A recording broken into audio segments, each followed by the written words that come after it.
Assalamualaikum warahmatullahi wabarakatuh. Waalaikumsalam warahmatullahi wabarakatuh. Oke anak-anak, semangat sekali ya. Iya. Semangat Bu. Semangat belajar. Semangat. Insya Allah. Oke, sebelum mulai pembelajaran hari ini, sebaiknya kita berdoa terlebih dahulu supaya pembelajaran kita kali ini tuh lancar ya. Silakan untuk ketua kelasnya memimpin doa. Untuk teman-teman di kelas hari ini, mari kita berdoa menurut kepercayaan dan keyakinan masing-masing. Berdoa dimulai.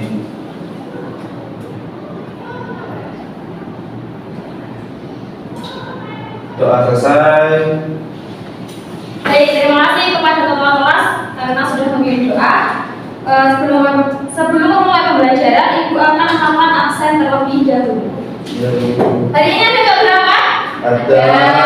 Siapa? Eka. Tiga. Kenapa? Sakit. Sakit siapa? Mega. Mega. Mega mana apa Mega? Sakit. Sakit semua ya? Tapi Iya. kalian enggak sakit kan? Tidak. Tidak. Oke, jangan lupa jaga kesehatan ya, karena kan sekarang udah mau masuk ke musim penghujan nih. Jadi kalian harus sedia payung ataupun jas hujan supaya nggak kehujanan dan nanti sakit. Iya Bu. Nah,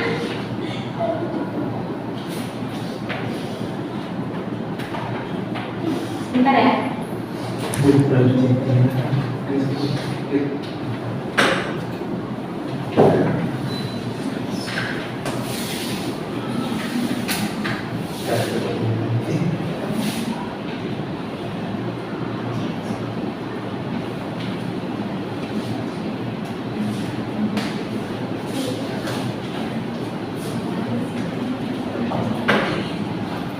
Nah, kalau misalnya kalian semangat nih dan aktif di dalam pembelajaran kali ini, Ibu akan punya sesuatu. Wih. Bisa Nah, kalau jadi kalian harus berkontribusi dari awal pembelajaran sampai akhir pembelajaran ya. Karena Ibu akan punya sesuatu untuk menumbuhkan semangat kalian. Oke, sebelum itu minggu lalu kan kita sudah membahas satu materi yang menarik nih. Ada yang masih ingat gak kita minggu lalu membahas materi tentang apa? Belum. Apa? Silakan baca sini. Ilmu ekonomi. Nah, benar. Ada yang masih ingat pengertian ilmu ekonomi itu apa? Saya Bu. Silakan Mbak Asli. Ilmu ekonomi itu cara manusia memenuhi kebutuhan hidupnya namun dengan sumber daya yang terbatas. Nah, kita berikan tepuk tangan dulu dong. Kita masih ingat ya. Oke, nah kali ini Ibu akan melanjutkan pembelajaran dengan membedah materi yang menarik lagi, yaitu kegiatan ekonomi. Jadi dalam kegiatan ekonomi, tujuan dari pembelajaran kita kali ini itu ada 4. Peserta didik dapat menjelaskan pengertian dari kegiatan ekonomi, kemudian ada mengklasifikasikannya, kemudian menguraikan kegiatan ekonomi, yaitu kegiatan produksi, distribusi, dan konsumsi. Kemudian yang terakhir adalah memberikan contoh terkait dengan kegiatan-kegiatan yang bersangkutan. Selanjutnya, tahukah kamu apa itu kegiatan ekonomi? Jadi sebenarnya setiap harinya itu kita bersinggungan dengan kegiatan ekonomi, baik yang tidak disengaja maupun yang disengaja. Nah, ini tadi udah pada sarapan belum? Belum. Belum ada sarapan sama? Belum. Enggak ada sarapan? Belum. Enggak sempat. Nah, jadi pernahkah kalian pernah nggak kalian tuh berpikir makanan yang kalian makan itu bagaimana bisa sampai di depan kalian?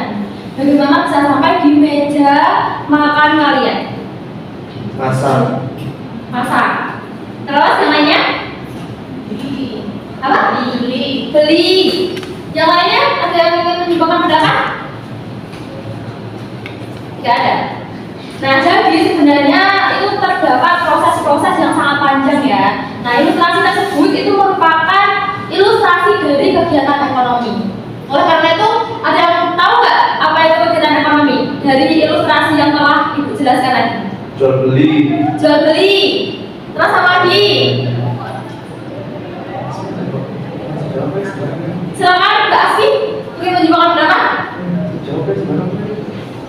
Ya, jual beli ya. Jadi kegiatan ekonomi itu merupakan aktivitas yang dilakukan oleh manusia untuk memenuhi kebutuhan hidupnya, baik yang berupa barang maupun berupa jasa. Misalnya, petani itu menanam padi di sawah, itu pasti akan menghasilkan padi, akan menghasilkan beras, menghasilkan beras atau yang nantinya akan diolah menjadi makanan. Kemudian tukang cukur nih yang mencukur rambut orang itu akan menghasilkan sebuah jasa.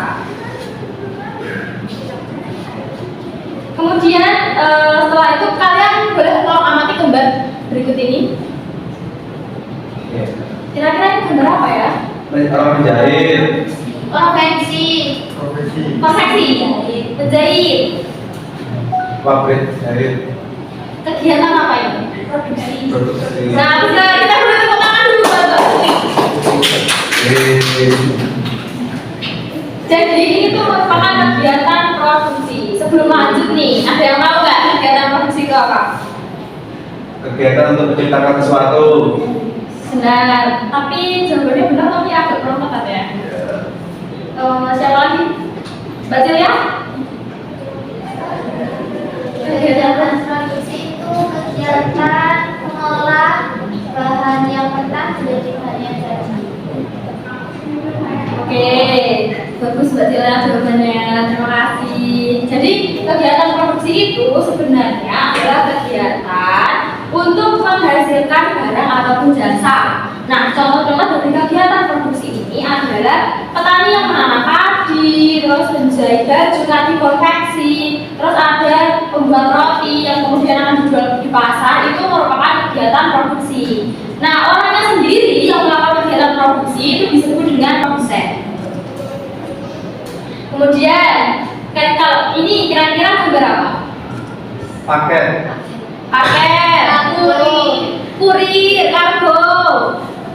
Ada yang lain? Mas Akmal? kurir bu, Kurir, ya sama ya kurir ya.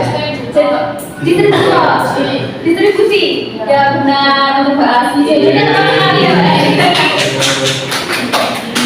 Oh, kurirnya apa pakai keluar ya? Jadi ini tuh merupakan kegiatan distribusi. Yang tahu nggak pengertiannya distribusi siapa? Yang tahu pengertiannya distribusi? mengantarkan barang dari produsen ke konsumen. Nah, benar. Sebenarnya Mas Yuda benar sekali ya. Kita lupa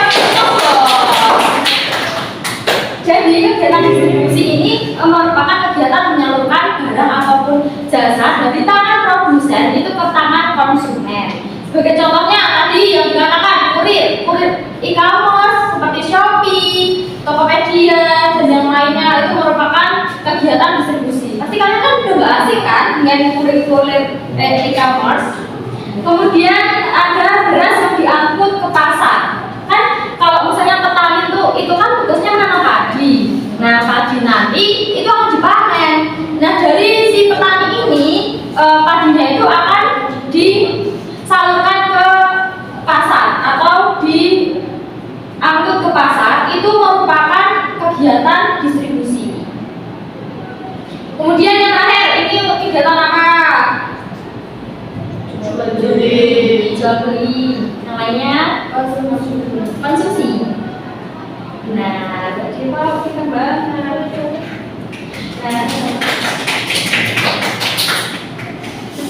benar, jadi ini kegiatan konsumsi ya. Kegiatan konsumsi itu merupakan kegiatan untuk menggunakan ataupun menghabiskan barang atau jasa itu untuk memenuhi kebutuhannya. Misalnya kalian makan, terus membeli baju, membeli sepatu, itu merupakan salah satu contoh dari kegiatan konsumsi. Dan orang yang melakukan kegiatan konsumsi ini disebut dengan konsumen.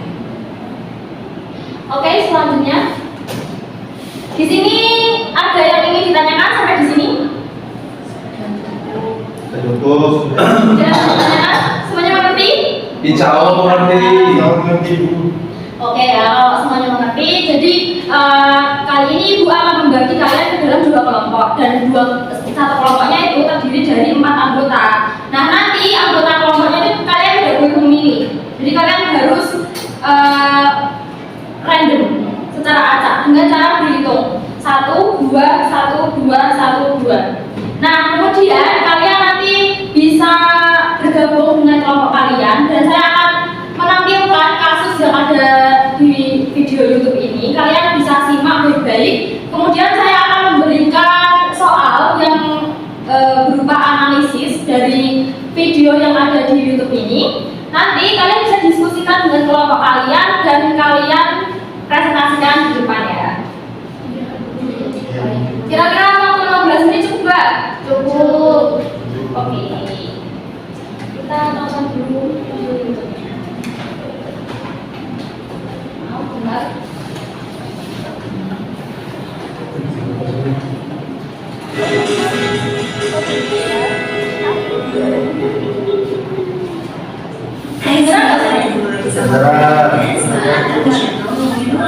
Di video kali ini aku membahas tentang sebuah polemik dalam perekonomian Indonesia yang mungkin paling ironis buat diomongin, yaitu tentang kondisi pertanian Indonesia. Emang ada apa sih sama pertanian Indonesia? Kenapa bisa ironis? Jadi gini ceritanya, kamu tahu nggak sih kalau sebagian beras yang kita konsumsi tiap hari, kedelai yang jadi bahan baku atau tempe buat sarapan kita, bawang yang jadi bumbu masakan di rumah, dan sambal yang jadi kesukaan kita semua, itu tuh sebagian sumbernya bukan dari hasil panen para petani kita loh. Kalau bukan dari petani kita, terus sumbernya dari mana dong? Ya apalagi kalau bukan impor alias beli dari luar negeri. Kok bisa ya? Padahal kan Indonesia terkenal sebagai negara agraris yang luas dan subur.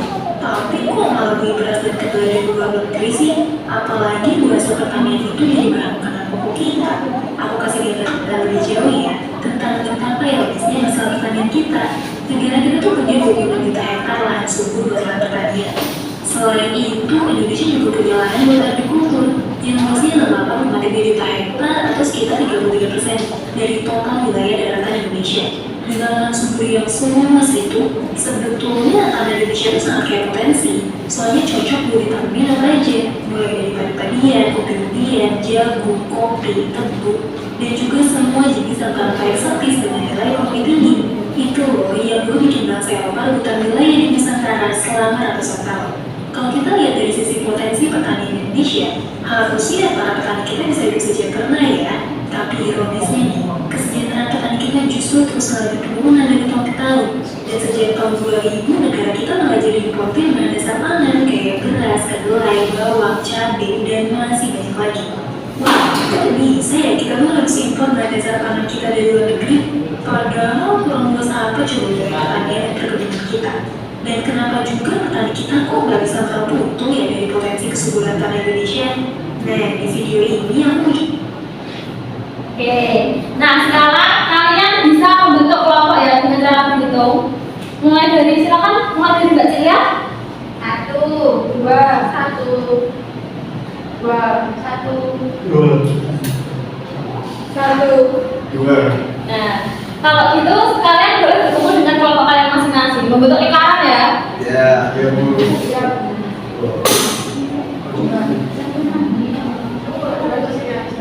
Kelompok satu silakan ayo. Nanti kurangnya kelompok loh. Dua gini mas.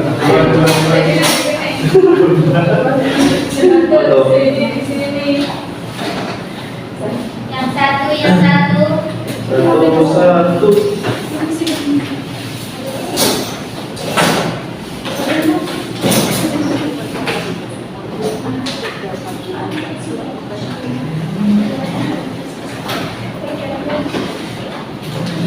Oke, jadi kita tuh udah membentuk kelompok nih. Jadi kalian tugas kalian setelah mengamati video itu tadi itu adalah analisislah mengapa Indonesia itu masih mengimpor beras padahal Indonesia itu dikenal dengan negara agraris. Ada yang kurang paham? Tidak. Sudah mengerti ya? Ya. Oke, jadi kalau gitu 15 menit dimulai dari sekarang. Baik.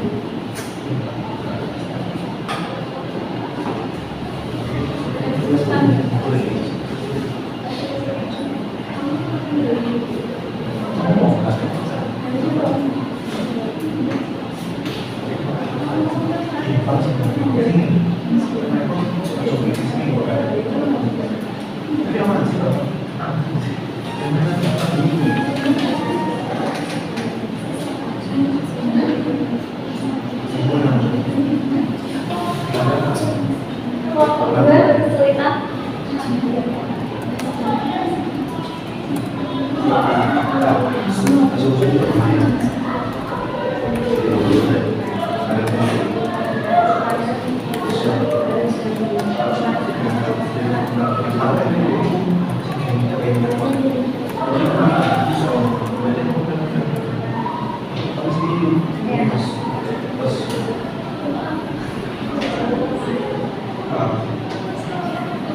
kamar mandiku. Iya, ya silakan.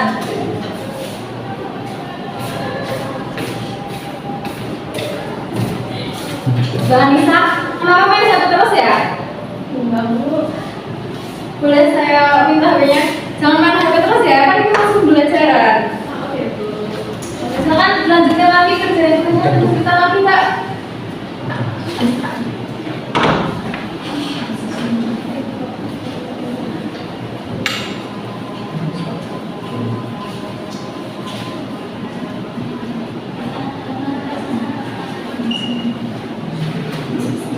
Oke, karena waktunya udah hampir 16 menit ya, 5 menit lagi semuanya harus sudah selesai.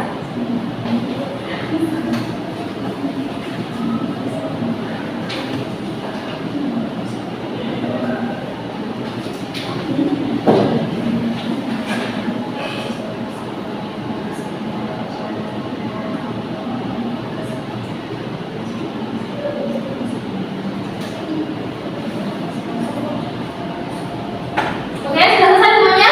Sudah. Kalau gitu kita mulai dari kelompok 1 untuk mempresentasikan ke depan ya.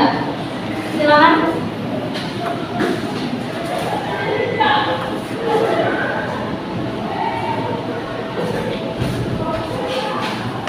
Assalamualaikum warahmatullahi wabarakatuh. Waalaikumsalam warahmatullahi wabarakatuh. Saya dari perwakilan dari kelompok 1 ini presentasikan hasil diskusi kami. Jadi masalah pertanian di Indonesia itu berkaitan dengan kegiatan ekonomi dan seperti kegiatan produksi, distribusi, dan konsumsi. Dimulai dari kegiatan produksi. Jadi meskipun Indonesia memiliki banyak lahan pertanian dan dikenal sebagai negara agraris, produktivitas beras itu masih rendah karena disebabkan oleh keterbatasan teknologi, kurangnya modal, dan perubahan iklim yang mempengaruhi hasil panen. Sehingga produk pertanian itu seringkali tidak mampu memenuhi kebutuhan beras masyarakat yang terus meningkat. Lalu ada proses distribusinya itu juga banyak menghadapi kendala seperti infrastruktur jalan yang buruk, terbatasnya fasilitas penyimpanan, dan tidak meratanya akses ke pasar. Hal ini tuh menyebabkan hasil panen dari petani lokal sulit menjangkau konsumen dalam kondisi baik dan tepat waktu.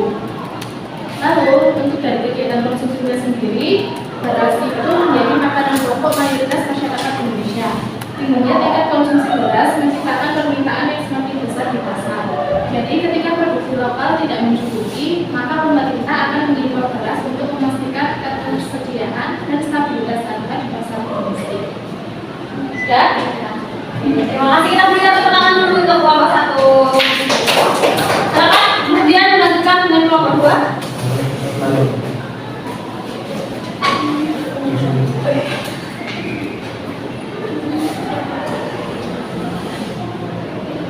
Saya akan menjawab pertanyaan untuk kelompok 2. Jadi ada beberapa alasan mengapa Indonesia masih mengimpor beras. Yang pertama, produktivitas pertanian yang rendah, yaitu meskipun banyak lahan pertanian, produktivitas pertanian di Indonesia masih rendah, hal ini disebabkan oleh kurangnya teknologi modern, penggunaan benih yang kurang unggul, dan minimnya pendampingan atau pelatihan bagi petani untuk meningkatkan hasil panen. Lalu yang kedua, kendala infrastruktur dan distribusi. Dan satu masalah besar adalah distribusi setelah panen. Hasil produksi seringkali sulit dijual karena infrastruktur jalan yang buruk hingga tidak sampai ke pasar tepat waktu. Selain itu, penyimpanan hasil panen juga masih terbatas, menyebabkan sebagian beras mengalami kerusakan. Yang ketiga, kebutuhan beras yang tinggi. Dengan populasi lebih dari 270 juta jiwa, kebutuhan beras di Indonesia sangat besar. Jika hasil panen dalam negeri tidak mencukupi, pemerintah harus menutupi kekurangannya melalui impor untuk menjaga stabilitas harga dan memenuhi kebutuhan masyarakat. Yang keempat, pengaruh kebijakan dan perencanaan. Kebijakan pemerintah dalam menjaga cadangan beras atau mengelola ketahanan pangan juga berkontribusi. Impor sering dilakukan untuk memastikan tidak terjadi kekurangan stok beras di pasaran, khususnya saat musim paceklik atau ketika hasil panen dalam negeri menurun. Lalu yang kelima, faktor cuaca dan bencana alam. Pertanian Indonesia masih sangat bergantung pada cuaca. Perubahan iklim, banjir, atau kekeringan seringkali mengurangi hasil panen secara signifikan, sehingga impor menjadi solusi jangka pendek. Sekian, terima kasih. Kita berikan tepuk tangan. Nah, jadi kenapa Indonesia itu masih mengimpor beras itu ada kaitannya dengan kegiatan ekonomi ya. Kalau misalnya salah satu dari kegiatan ekonomi itu terhambat, maka masyarakat di dalam suatu negara itu juga akan merasa kesulitan. Oke, sampai di sini ada yang ingin ditanyakan? Tidak ada.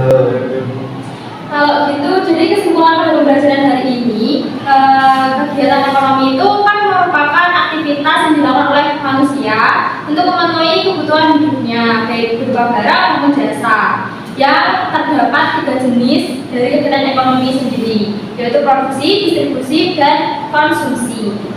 Jadi sebelum mengakhiri pembelajaran kali ini, Ibu akan melakukan post test yang bisa kalian jawab dan kemudian akan kita bahas langsung ya. Bentar aja kok. Ibu akan melakukan proses ini secara lisan ya. Untuk Mbak Cusni, kegiatan menggunakan atau menghasilkan barang atau jasa itu disebut dengan kegiatan apa? Nah, bentar. Kemudian untuk Mbak Anissa, nama dari kegiatan yang dilakukan dengan upaya untuk menyalurkan barang atau jasa dari tangan produsen ke konsumen itu disebut dengan kegiatan apa? Distribusi. Ya, jadi apa ada kritik dan saran dari kalian semua tentang pembelajaran hari ini? Seru nggak pembelajarannya? Kira-kira kalau misalnya minggu berikutnya kita main game, setuju ya? Oke. Karena tadi Ibu menjanjikan di awal barang siapa yang aktif, Ibu akan kasih sesuatu. Jadi kali ini ada pengumuman yang paling aktif di kelas. Terima kasih kepada Selamat Yoga. Sebentar aktif lagi ya. Kalian yang belum dapat, kalian bisa lebih aktif lagi di dalam kelas ya. Yang aktif cuma 1.